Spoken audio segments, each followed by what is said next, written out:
Hi friends, स्वागत है आपका हमारे यूट्यूब चैनल नॉलेज स्टॉक में, जहां हम पढ़ रहे हैं प्रश्न वाली 5.1। तो आइए वीडियो को स्टार्ट करते हैं। तो हमें संख्या दे रखी है -10, -6, -2 और 2 दे रखा है।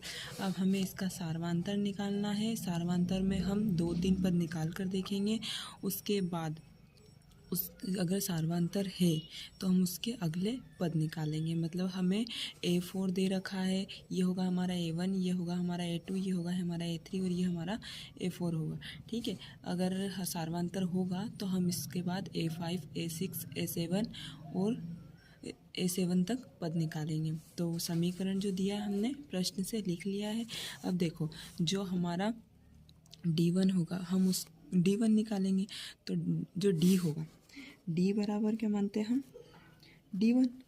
तो D1 क्या होगा, A2 माइनस A1। मतलब ये जो पद है हमारा A2 है और ये वाला पद हमारा A1 है।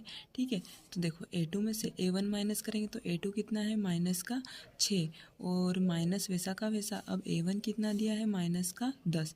अब आप सभी को पता है कि माइनस माइनस क्या होता है, प्लस होता है। तो देखो -6 और माइनस माइनस प्लस हो गया तो +10। अब देखो -6 +10, अब माइनस प्लस माइनस हो गया।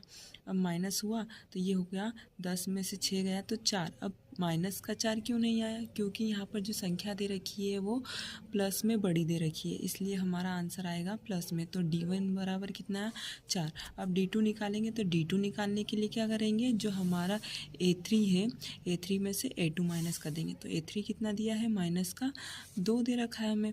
और A2 कितना है, माइनस ऑलरेडी है और A2 है हमारा -6। तो ये हो जाएगा D2 बराबर -2, माइनस माइनस प्लस हो गया तो यहाँ हो जाएगा +6। अब 6 में से हम 2 घटाएंगे तो 4, और यहाँ पर भी क्या होगा, प्लस की संख्या जो है वो बड़ी है तो +4। अब क्या निकालेंगे हम, D3। तो D3 निकालेंगे तो क्या होगा, A4 माइनस A3। ठीक है, तो ये हो गया A4। तो A4 कितना है, 2 और A3 कितना है, माइनस ऑलरेडी और माइनस का 2। अब माइनस माइनस प्लस हो गया। अब 2 और 2 कितने होंगे, 4। D3 कितना हो गया, 4। मतलब D1 बराबर D2 बराबर D3 बराबर D होगा। मतलब इन सभी को हम D से प्रदर्शित कर सकते हैं। तो कितना आया सार्वांतर, 4। अब सार्वांतर है मतलब चारों D1, D2, D3 की वैल्यू सेम है, तो हम इसके अगले पद निकाल सकते हैं।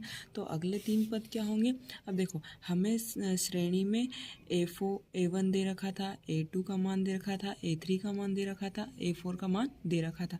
अब क्या निकालेंगे हम, A5, A6 और A7, मतलब अगले 3 पद। तो A5 क्या होगा, A4 प्लस D। अब देखो A4 कितना यहाँ पर 2 दे रखा है और D कितना हमारा निकाला हमने, 4 निकाला। तो 2 और 4 कितने होंगे, 6। मतलब A5 कितना होगा, 6 होगा। अब क्या करेंगे हम, A6 निकालेंगे। तो A6 निकालेंगे तो क्या करेंगे, A5 प्लस D। अब देखो A5 का मान कितना निकाला हमने, 6। तो A5 की जगह हम रख देंगे 6 और D का मान हमारे पास में है 4। तो 6 और 4 कितने होंगे, 10। मतलब A6 होगा हमारा 10 होगा। अब क्या निकालेंगे हम, A7। तो A7 बराबर क्या होगा, A6 प्लस D। अब A6 कितना है, 10 और D कितना है हमारे पास, 4। अब 10 में 4 जोड़ेंगे तो कितना होगा, 14। मतलब A7 कितना आया हमारे पास में, 14 आया। तो अतः यह एक AP मतलब यह एक समांतर श्रेणी है और इसका सार्वांतर कितना है, 4। और इसके अगले पद क्या होंगे, 6, 10, 14। ठीक है, मतलब हमने अगले पद निकाले जो, तो उनका मान आया 6, 10, 14। आई होप आपको हमारे वीडियो समझ में आया होगा। प्लीज़ हमारे चैनल को सब्सक्राइब करें। Thanks for watching, bye bye friends.